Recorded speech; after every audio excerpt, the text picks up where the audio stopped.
कराची के 19 साल शपाटर ने अमरीकी आंटी को पटा लिया और वो पहुंच गई। जब पहुंची तो फैमिली ने देखा और बोला ओ नो नो नो ये नहीं हो सकता। क्यों? क्योंकि वो ब्लैक थी। क्योंकि जब भी बाहर से आंटी आई हैं वो गोरियां रही हैं और वहां पे यस मिलता है फैमिली से। पाकिस्तान के अंदर का रेसिज्म निकल गया। खुद नीग्रो है तो नीग्रो ढूंढे और खानदानी है तो खानदानी ढूंढे। जब ऐसे काम करोगे तो यही अंदाजा यही होगा। खैर हर कोई ज़हनी गोरा गुलाम नहीं है, तो कुछ नौजवानों ने बोला हम शादी करेंगे। चेक करें। जो है मतलब नाम मेरा अब्दुल रहीम है और मैं शादी करना चाहता हूँ इस खातून से। मैंने अपनी वाइफ को भी मैसेज कर दिया है कि मैं शादी कर लूंगा अगर मुझे इजाजत हो गई। खैर ये नौजवान तो नहीं थे मगर एटलीस्ट अपनी फर्स्ट वाइफ से परमिशन इन्होंने ले ली है।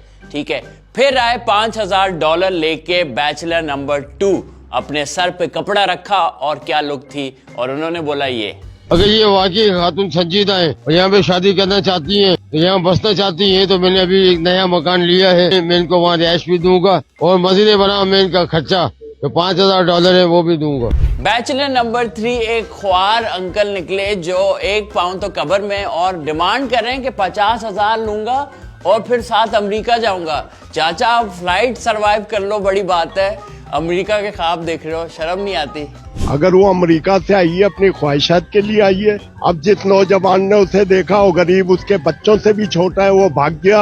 अब राम है, निकनेम मेरा पप्पू है, एज है मैं 62 ईयर, मैं दादा भी हूँ नाना भी हूँ। अब भाई गिवन टेक है, वो कोई दूध की धुली भी नहीं है। आइए तो मेरी डिमांड है $50,000 रख दे, मुझे साथ ले जाए, मैं चला जाऊंगा। That's all. एनीवेज उम्मीद करते हैं कि इन आंटी को पार्टनर मिल जाए या रिटर्न फ्लाइट मिल जाए। और इतनी एनर्जी पाकिस्तानी हो, अगर तुम अपनी कामयाबी पे लगा लेते तो शायद पाकिस्तान कहाँ होता जो तुमने शादी में एनर्जी लगा ली। सारे ठरकी अंकल ICU।